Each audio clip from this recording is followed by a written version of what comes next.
दोस्तों 2019 में कश्मीर में धारा 370 हटी, 2024 में राम मंदिर भी बन जाएगा और ऐसा लगता है कि 2024 के चुनाव से पहले देश में यूनिफॉर्म सिविल कोड भी इम्प्लीमेंट हो जाएगा। एक ऐसा कानून जिसका देश को 75 सालों से इंतजार था। एक ऐसा कानून जिसके आने के बाद हिंदू, मुस्लिम, सिख, ईसाई, लड़का लड़की सबको बराबर के राइट्स मिल जाएंगे। खासकर एक सेक्शन की लड़कियों और औरतों के साथ हो रही जाति हमेशा के लिए खत्म हो जाएगी। कायदे से यूनिफॉर्म सिविल कोड के आने की खुशी में सबको खुश होना चाहिए। नाच नाच कर अपने घुंघरू तोड़ लेने चाहिए थे, मगर घुंघरू तोड़ना तो दूर, इसकी आहट होते ही एक वर्ग ने अपनी चूड़ियां तोड़ ली। वो ऐसे तड़प रहा है मानो कि किसी ने उसे गर्म तवे पर बैठा दिया हो। वो ऐसे बौरा रहा है मानो दूध बोलकर किसी ने फिनाइल पिला दी हो। वो ऐसे चिल्ला रहा है जैसे कि पालक की सब्जी बोलकर किसी ने उसे डाई वाली मेहंदी खिला दी हो। तो क्या है यूनिफॉर्म सिविल कोड और उसके आने के बाद क्या क्या बदल जाएगा और क्यों कुछ लोग इसके आने की बात सुनकर गर्म पॉपकॉर्न की तरह फुदकने लगे। आइए आज की वीडियो में हम इसी पे बात करते हैं। तो दोस्तों यूनिफॉर्म सिविल कोड क्या है और इतने वक्त से इसकी डिमांड क्यों की जा रही है, इससे पहले मैं इस बात पर आऊं, मैं आपको थोड़ा पीछे लिए चलता हूं।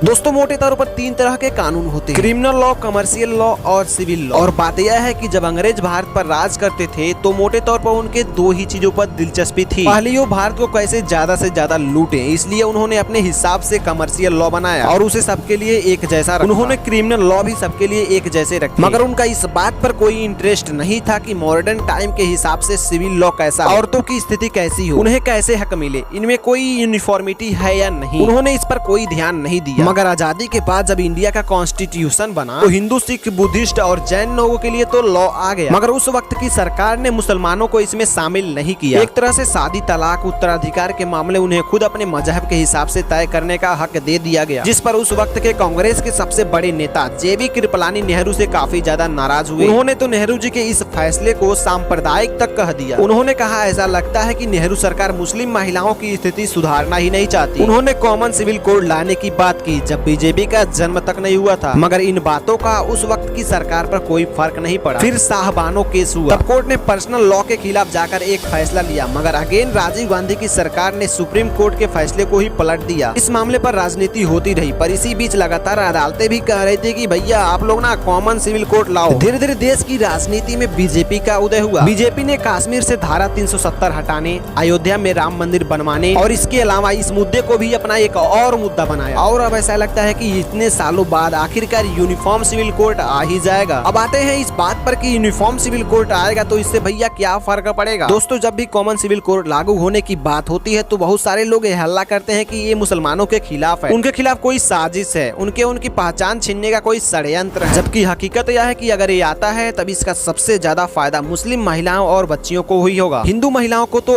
आज भी बहुत सारे हक मौजूदा कानून से मिले ही हुए हैं, मगर कॉमन सिविल कोड आया तो उससे मुस्लिम महिलाओं की जिंदगी पूरी तरह बदल जाएगी। इसके आने के बाद सभी की शादी की उम्र तय कर दी जाएगी, लड़के लड़कियां सभी की। किसी भी धर्म का व्यक्ति उस उम्र से पहले बच्चे की शादी नहीं कर पाएगा। इसके पीछे सोच है कि लड़कों के साथ लड़कियां भी कम से कम ग्रेजुएशन तो कर ही लेंगी। इंस्टेंट ट्रिपल तलाक भले ही खत्म कर दिया गया हो, मगर यह भी सच है कि अभी भी ऐसे कई तरीके हैं जिससे मुस्लिम महिलाओं को तलाक दे दिया जाता है और वह कुछ नहीं कर पाती। मगर यूनिफॉर्म सिविल कोड आ जाने के बाद तलाक लेने का प्रोसेस सभी के लिए एक जैसा हो जाए और हर किसी को उसे मानना ही होगा। कॉमन सिविल कोड लागू होने के बाद मुस्लिम महिलाओं को तलाक के बाद अपने शौहर से गुजारा भत्ता पाने का अवसर मिल जाएगा। नए कानून के बाद मुस्लिम महिला भी बच्चा एडॉप्ट कर पाएगी, जबकि मुस्लिम पर्सनल लॉ में मुस्लिम महिलाओं को बच्चा एडॉप्ट करने का हक नहीं था। बाकियों की तरह मुस्लिम मर्द भी एक से ज्यादा शादी नहीं कर पाएंगे, यहाँ तक कि बेटों की तरह बेटियों को भी माँ बाप की संपत्ति में बराबर का हक होगा। अब आप ही बताइए किसी एक कानून से या कॉमन सिविल कोड से एक वर्ग की इतनी महिलाओं को उनके हक मिले, उन्हें बराबरी का दर्जा मिले, खुद पर हो रहे जुल्म से उन्हें मुक्ति मिले, तो इसे वेलकम करना चाहिए या इसे इस्लाम के खिलाफ साजिश बताकर उस पर चिल्लाना शुरू कर देना चाहिए। मगर जो भी लोग इसका विरोध करते हैं उनके पास विरोध करने की कोई जायज वजह नहीं है, कोई सॉलिड आर्गुमेंट नहीं है। उनका बस यह कहना है कि जो भी चीज इस्लाम के हिसाब से उसमें कोई बदलाव नहीं होने चाहिए। इस बात पर आर्ग्यू करने पर तैयार ही नहीं होते। क्या आधुनिक समाज में वक्त के साथ बदलाव होना चाहिए या नहीं, वो इस पर कुछ नहीं कह पाते। कि जब इतने सारे मुस्लिम देश जब आधुनिक समाज के तौर तरीकों पर बराबरी के आधार पर कानून बना सकते हैं तो हम क्यों नहीं। मगर इन्हीं लोगों की बोलती तब बंद हो जाती है जब इनसे पूछा जाता है कि अगर आपको कॉमन लॉ से इतनी ही परेशानी है तो फिर फिर आप अपने लिए क्रिमिनल लॉ भी अपने हिसाब से रख लो, जहाँ चोरी करने पर हाथ काट दिए जाते हैं, शराब पीने पर कोड़े मारे जाते हैं, बाकी अपराधों पर तो पत्थर तक मारे जाते हैं। अगर सच में आपको उस कानून की परवाह है तो अपने लिए यह कानून भी मान लो, मगर इस पर कोई कुछ नहीं बोलता। लेकिन जहाँ औरतों के हक की बात आती है, उनके बराबरी की बात आती है, वहाँ एक वर्ग किसी भी तरह के बदलाव के एकदम खिलाफ हो जाता है। इसमें ऐसा लगता है कि आपको अपने लिए बराबर और सुविधा चाहिए, लेकिन महिलाओं के लिए नहीं। और ऐसा नहीं है कि यह कोई बीजेपी का ही चुनावी मुद्दा है। तकरीबन 1 दर्जन लॉ पर हाई कोर्ट और सुप्रीम कोर्ट तक अलग अलग सरकारों से कह चुके हैं कि वह जल्द से जल्द यूनिफॉर्म सिविल कोड लाएं। 2017 में सायरा बानो के केस में सुप्रीम कोर्ट कह चुका है कि जल्द से जल्द सामान्य आचार संहिता लागू की जाए। इसी तरह 2021 में एक मामले में तो हिंदू कपल के तलाक पर दिल्ली हाई कोर्ट ने कॉमन सिविल कोड लाने की बात की। इस मामले में मीना जाति का एक लड़का हिंदू मैरिज एक्ट के तहत अपनी पत्नी से तलाक चाहता था, मगर उसकी पत्नी का कहना था कि मीना जाति पर हिंदू मैरिज एक्ट लागू ही नहीं होता है, इसलिए वो तलाक नहीं देगी। इस मामले में अदालत ने भी माना कि पति पत्नी दोनों अपनी जगह सही है, मगर साथ में अदालत ने यह भी कहा कि आज का हिंदुस्तान धर्म और जाति के बंधन से ऊपर उठ चुका है। आज के युवाओं को शादी और तलाक में किसी तरह की दिक्कत न आए, इसलिए कॉमन सिविल कोड लाया जाए। मगर कुछ लोग अदालत की इस सीरियस टिप्पणियों को नहीं मानते, न उनके लिए अदालत की कोई बात मायने रखती है, न पिछड़ा कानूनों से बच्चियों और महिलाओं को हो रही दिक्कतें उनके लिए इम्पोर्टेंट है। वो सब ऐसे किसी कानून का यह कहकर विरोध करते हैं कि भैया बीजेपी का इसके पीछे सांप्रदायिक एजेंडा है। हैरानी यह है कि जो लोग समान कानून को सांप्रदायिक बताते हैं, या वही लोग हैं जो हर बात पर सरकार को संविधान का सम्मान करने की सीख देते हैं, जो हर बात पर इस बात की दुहाई देते हैं कि भारत एक सर्कुलर देश है, यहाँ हर कोई बराबर है, कोई ऊंच नीच नहीं होना चाहिए। मगर सरकार सच में यूनिफॉर्म सिविल कोड के जरिए एक ऐसा कानून लाने की कोशिश कर रही है जो हर तरह के भेदभाव को खत्म कर देगा। तो इसी पर लोग सबसे ज्यादा चिल्ला रहे हैं। मगर ये लोग चाहते क्या है? कुछ लोगों को खुश करने के लिए देश आज भी 150 साल पुराना वक्त में जीता रहे क्या आज की सरकार ऐसा बर्ताव करने लगे जैसा साहबानों के केस में पुरानी सरकार ने की थी, जब सुप्रीम कोर्ट ने मुस्लिम पर्सनल लॉ के विरोध में जाकर साहबानों के पति को तलाक के बाद उसे गुजारा भत्ता देने को कहा था। मगर मुस्लिम धर्मगुरु ने सरकार पर इतना दबाव बनाया कि उस टाइम की सरकार ने कानून लाकर सुप्रीम कोर्ट के फैसले को ही पलट दिया और कहा कि अगर कोई भी शख्स मुस्लिम रीति रिवाज से शादी करता है तो उसकी कोई मजबूरी नहीं होगी कि वह तलाक के बाद अपनी बीवी को गुजारा भत्ता दे। राजीव सरकार की उस एक फैसले ने भारत की सियासत को हमेशा के लिए बदल दिया। अब आप ही बताइए कि क्या देश को फिर उसी तरह की तुष्टीकरण की नीति में घुसना चाहिए, या फिर बदलाव के मुहाने पर हम हैं तो उसे एक्सेप्ट करना चाहिए। इतिहास से सबक लेते हुए हमें आगे बढ़ना चाहिए।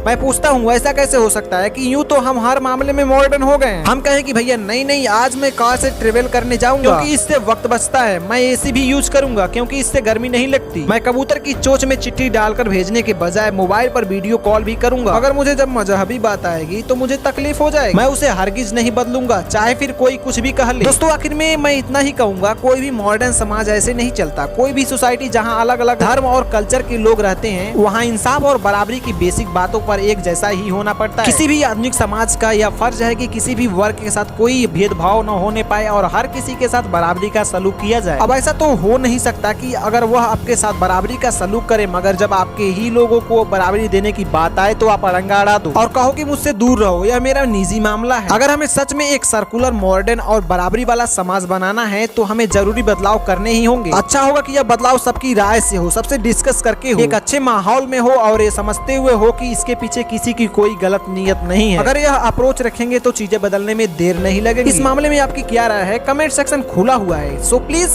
अपने नाम के साथ कमेंट जरूर करिएगा। वीडियो अच्छा लगा हो तो दोस्तों के साथ शेयर कीजिएगा, ग्रुप में शेयर कीजिएगा, जिससे कि सभी लोगों को पता चले कि यूसीसी यूनिफॉर्म सिविल कोड क्या है।